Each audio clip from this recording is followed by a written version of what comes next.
story starts where my dad took my mum's life when I was about 13. And how that happened was we went out for a picnic the day before. I woke up the next morning to my brother shaking me saying, "Pete, you got to get out of bed. Dad's just gone out of the house. Mum's dead. We've got to get out." It came over the news that a body had been found in the Daisy Hill Forest, believed to be the remains of missing cab salesman Brian Andrews. And my children were watching TV that night, and it was just awful. They were screaming. They were talking about their daddy as a skeleton, and that's pretty scary stuff for little kids, and they were little. We're sitting there watching the news, and it flashed up on the news that a skeleton had been found in the bush, and they put a picture of Dad. We just screamed. I just remember my brother, who was 7 at the time, he ran up the hallway, he ran into his room, he grabbed this plane model that he'd built with Dad, and he just smashed it. So my brother and I left the house, went up to the police station. No response there, so we drove down the road to the ambulance. They responded. So through that, the authorities turned up. My brothers, all of us, ended up turning up at the house. We learnt that Dad was sitting out in the car. The police had him because he'd gone and handed himself in at the police station. And life took a big turn from there.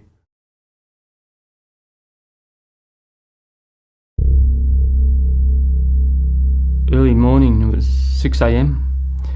I was at work and I'd heard that there'd been a triple murder in Toowoomba. I got a phone call from Johnny, our youngest son, JT, that something had happened at Michael's unit. We then drove into Toowoomba, as you do, thinking the worst. We had another phone call saying that we had to go to the police station instead of going to Michael's unit. It was then, when we got to the police station, that they informed us that Michael had been murdered along with 2 of his students, and that's when our world fell apart. I was working in a bank at the time, and a man came in and held a gun to my head and threatened my life and demanded money. So I handed over the money, of course. After it happened, I took a couple of months off work. I got myself prepared to go back to work, and then the first day back at work, it happened again. And I think that's when the real impact hit me at that point, and I wasn't able to go back to that place of work. After that, I felt so insecure. I wasn't even able to go back to the shopping centre itself for quite a few years after that. Just the memories were just too raw for me. Just that sense of loss of safety and the hypervigilance. I couldn't take my children back to that same shopping centre, so I would actually divert and go to the one further away. I couldn't go to the mailbox. My whole life for the next 2 years just totally stopped.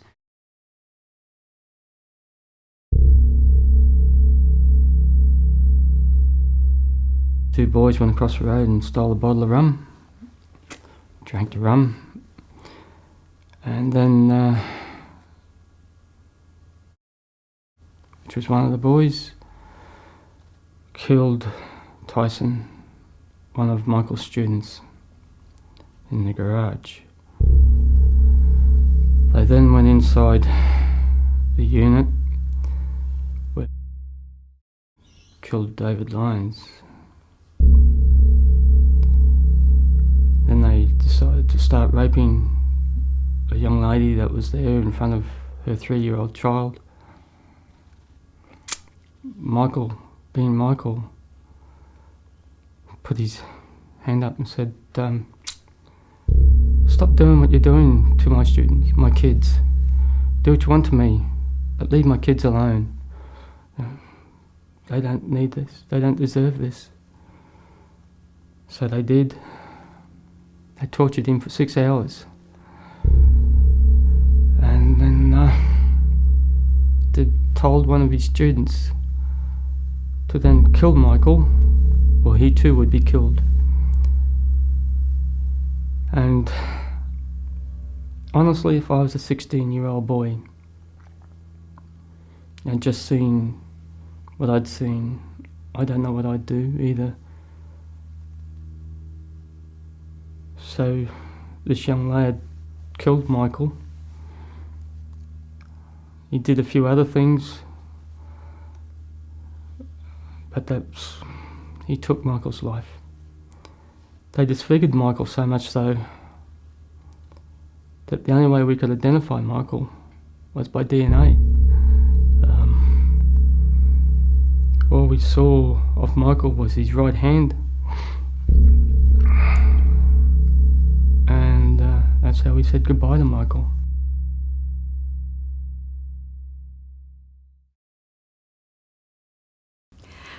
I didn't quite know what to expect, and I went into the Sycamore program with a lot of trepidation. I was very hesitant about being involved in the program. I was happy for Mum to do it and happy for Michelle to be involved, and I admire them from a distance. But I didn't really see myself doing it. You know, why would you want to talk to someone who had intently taken someone else's life? You know, why? And then so as the stories came out, they told of a man who had himself lost his father to murder and who was now in jail. So as you hear that, you sort of go, I've got a connection. I've lost my father to murder. Even though I don't want to admit it, I have a connection to these people by the mere crime. Were these people doing it for the right reasons? Were they doing it just to fill in time while they're in prison? Were we going to be, you know, just the butt of a few jokes, or were they genuine and wanting to make a difference? So at first, it was a bit scary going in there. I had been into prisons visiting, so that part of going into the prison wasn't quite so bad. But facing these people with not knowing what their expectations were was probably the daunting part. Apprehensive at first about meeting the offenders going into jail, the actual prisons themselves, the prisoners, what they thought of us and how they would receive us in prison. And for someone who has never been in prison or seen inside of a prison, it was very confronting and scary. You know, initially when I went in there, I was very scared, very timid. The whole correctional centre, entering a correctional centre is huge. Going through the induction is scary. So the journey for me is probably my own journey in that you get used to entering a correctional centre, which is nothing. You know, you don't think that you're ever going to get used to entering a correctional centre, but you do, you change. And you begin to see these people as people. You begin to hear their stories. You begin to hear what they've been through, how they've ended up where they are. You begin to see them as people rather than just as offenders. And the more you hear their stories, the more you can resonate with where they're at and how they're progressing. One particular person who attended the program sat there with folded arms and didn't sort of interact initially, and I was probably the same as him. You know, we were probably on the same level because I was not folding my arms, but I was timid. So as the program progressed, his arms became more and more relaxed. He became interactive with the program, and as did I. So by the end of the program, you know, he did the speech and I did the speech. To face the offenders in prison, I found was really enlightening.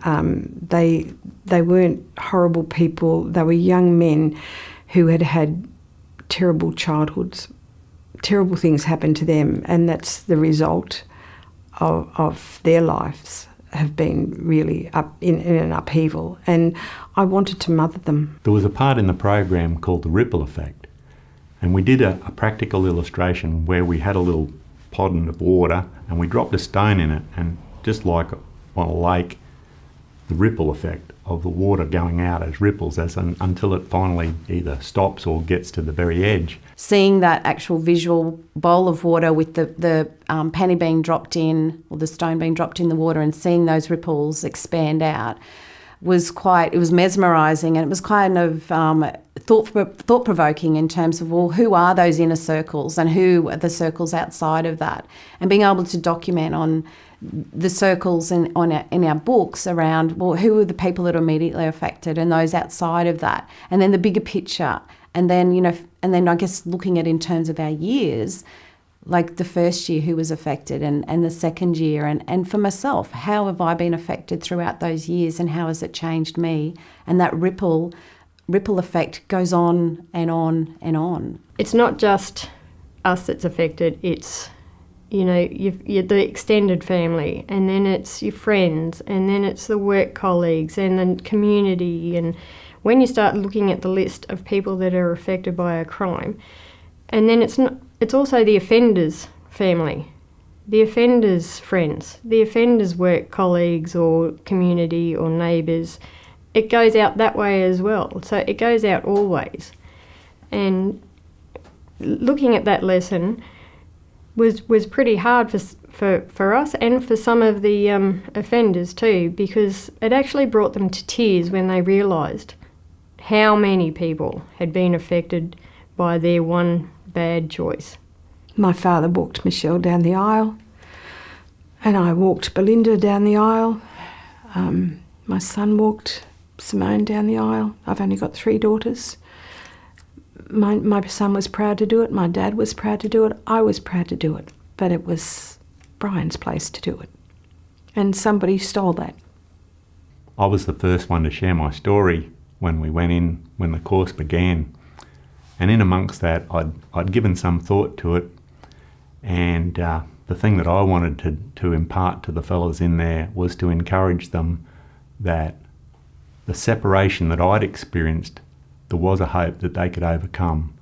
And I did that by saying to them, well, these arms have gone around the man in love and forgiveness that put his hands around my mother's throat and took a life. Before telling my story, I didn't think it was any big thing, but on reflection and that night after sharing my story, that was when it dawned on me, that is the absolute first time anyone's given me the time to hear me, and I've actually shared that part of myself. It was an amazing feeling, and a sense of relief, that feeling heard, validated, hearing people from inside the prison actually ponder that and reflect on that and actually respond to how I was feeling, and understanding the impacts on me was, I'll never, like, it gives me goosebumps just talking about it. It never leaves me. I always look back at that moment being quite pivotal in my recovery and my well-being in the entire process. Having done the Sycamore Tree project, it's helped me personally because it's changed my views on what sort of people are in prison. You have this idea that only lowlifes and scum are in prison, and that's not what they are. They're people who've had, bad things happen in their lives, and they've made bad choices. And this program actually helps them change their way of thinking. So the Sycamore Tree program has helped me see offenders as people just like us. Knowing that they're going to be released back into society, and some of them soon, it helps me to be able to reconcile myself with that they have a right to start again.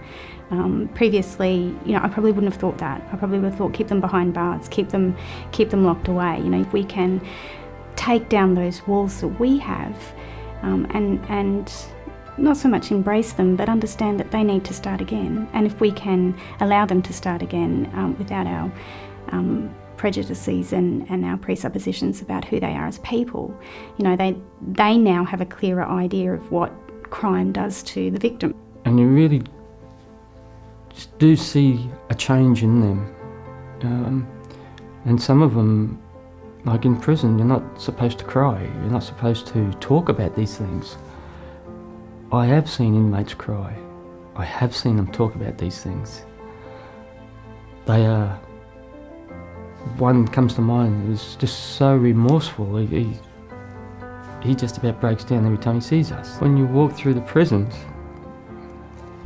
when you see these guys, and the way they come to you and respect you, if we only change one from reoffending, it is all worth it. It means that is another family that is not affected or traumatised in any way. The most memorable moment was when a chap said, I am responsible for what I did, and I am responsible for why I'm here. In the first place, he was complaining about the justice system and saying that he shouldn't have been given murder, he should have been in there for manslaughter. And at the end of the program, he came to me and he said, I really deserve more. What you did to me 14 years ago changed my life forever. On that day, you changed my view of the whole world. You changed who I was. I lost trust, faith, sense of self, and my security. I became anxious, fear-driven, isolated, intense, sad, angry, cautious, untrusting of others, weak, ambivalent, and scared. I am the youngest daughter of a murdered car salesman, and with that title and that part of my identity comes great pain. I endured growing up with being stigmatised, ostracised, bullied and belittled. The ripple effects of that act of murder 35 years ago are still prevalent today. I grew up knowing only the aftermath of murder, chaos, police investigations, media attention, and then nothing but the reality of living without an integral member of your family. Inmates quite often give us a nice gift or cards or a nice poem, and I actually carry around a poem with me that one of the prisoners wrote because it's just so beautiful, and I keep the cards. I've kept the card that they gave us. It was about giving victims a voice. For me, it was about providing them with the opportunity to be heard and validated and be part of the sentencing process, or be part of post-sentencing, to be actively involved in it. In the criminal justice system today, victims don't have that opportunity. We're left out of it, yet we're the ones that are affected by it. I know that victims are a focus within the Queensland government, and I guess that consensus that restorative justice is soft on crime. I would challenge that view and would encourage people in whatever way they can to be involved in restorative justice, be involved in the Sycamore Tree program and see it for what it is. And they'll realise in that involvement that's actually much harder than what they realise, and it's much harder than any other process I've ever seen. And it's the benefits that come out of that for both parties, for the prisoners, the people that have done the crime, and for those that have been harmed by the crime. The benefits are tenfold. It's great to be able to understand that they were all young people and didn't have a good upbringing, didn't have a good start in life, didn't have someone there to put their hand on their shoulder and to help them along the way. And if I can be that person when I go in there just for the time that we're there, the short time that we're there, I would like to put my hand on their shoulder and say, I'm here for you. One of the men hugged me and said, I hope I will see you again. And I said, I hope I will see you again. And I believe that when he is out, I will see him again, and I'll be glad to have a meal with him, a cup of coffee, and welcome him into my home. If we can just save one person from just reoffending, the money that you save is enormous, and I dare anyone to put a price on that, because that, at the end of the day, saves families the trauma that they all go through. And I've seen so much trauma, both personally and within organisations relating to crime victims. And if we can just save one, just one, it's worth it.